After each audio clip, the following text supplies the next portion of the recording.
Hey, small business owners, welcome to Monday Morning Metrics. Every Monday at 10:30 a.m. Central Time, I jump on Facebook Live and I pose a question, a business question typically, on how to run your business through the lens of numbers. I'm out of the office this morning. I had to head over to the orthodontist with my daughter so she can have her retainer tightened. So I zipped down to my car, and it's a rather warm day here, so at least I have my skylight open to keep me a little bit cool. So here I am, Monday Morning Metric. Please make comments. Let me know where you're coming from. Let me know your favorite KPI. We'll cover it. If you have any questions, mention them in the comments, and if I can't answer them today, I will definitely answer them in the future. My name is Rebecca Bernick. I am the founder, CEO, and big head of Office Heads, a financial management, easy for me to say, a financial management firm located in Evanston, Illinois. I am now in Niles, Illinois, but we are, the rest of the bookkeepers and accountants are in Evanston, Illinois. So today, the question that I am posing is, how do I manage my collections? Now, there are different ways, different number sets that we can use to managing collections, but it all really relies on a beautiful, wonderful report that you can get out of QuickBooks called your AR summary report. Your AR stands for accounts receivable. So any company that produces or generates invoices in order of a means of collections, that's your first step in collections. So you do the work, you send out the invoice. The invoice says, hey, says who it's being sent to, how much is due, the date that the invoice was sent, and super important is the terms. So first of all, I'd like to start with your invoicing terms. I believe that all small businesses should start with due upon receipt. There's no reason why you should have your money anywhere else other than in your bank account. So change your, make sure that your settings in your QuickBooks are due upon receipt. Now, of course, if you have clients that are large corporations and they have a 60 or a 90-day term, there's really not much you can do. But if you're doing business with other small businesses or with the consumer, let's start with due upon receipt. So then you have your AR report. So you're sending your invoices through QuickBooks, right? So you're sending it out and on the date that it is generated, and it'll say due upon receipt, that means it's due today.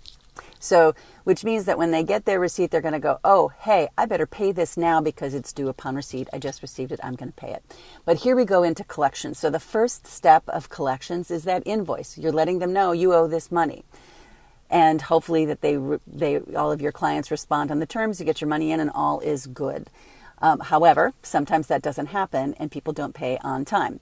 So the next step in terms of your collections process is to determine your collection number, or your collection schedule.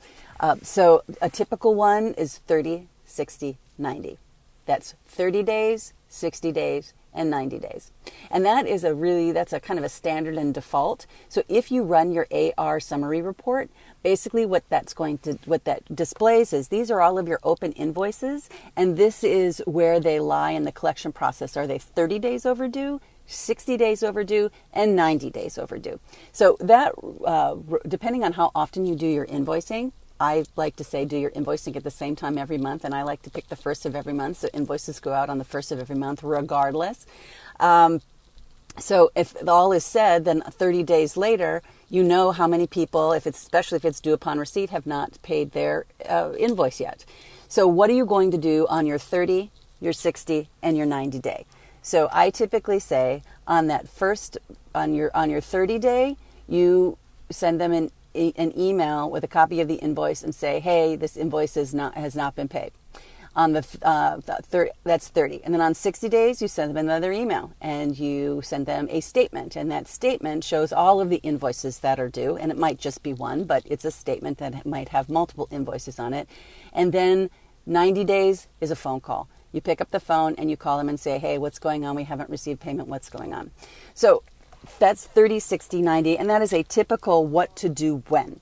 Now, typically, when your customers actually get used to getting that email on the 30-day and that statement on the 60-day, and then they know that they're going to get that phone call on the 90-day, so a lot of people, they don't want to get that phone call. So let's talk about a different number scheme or a different schedule. You might want to go 15, 30, 45.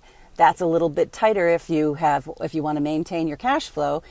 That might be a little bit better for you, especially if you're due upon receipt. So let's say on the first of the month, you send out your invoices. And then on the 15th of the month, you take a look at your AR report and look to see, and you rerun your AR report. So you look, there's a way, I'm going to follow up on Office Heads a little bit later on down the road with videos on how to do some of this stuff. Plus, we're coming out with Office Heads Academy, which is an online course on how to manage your own finances. It's going to be chock full of a bunch of videos on how to do this stuff. So there is a place on the top of your AR report to change that schedule. So if you say 30 days, it's going to go 30, 60, 90. If you change it to 15 days, it'll go 15, 30, 45. And it will tell you which invoices are then again at that 15-day mark, 30-day mark, and 45-day mark. And you know on those days what type of communication that you need to send out because you have a schedule.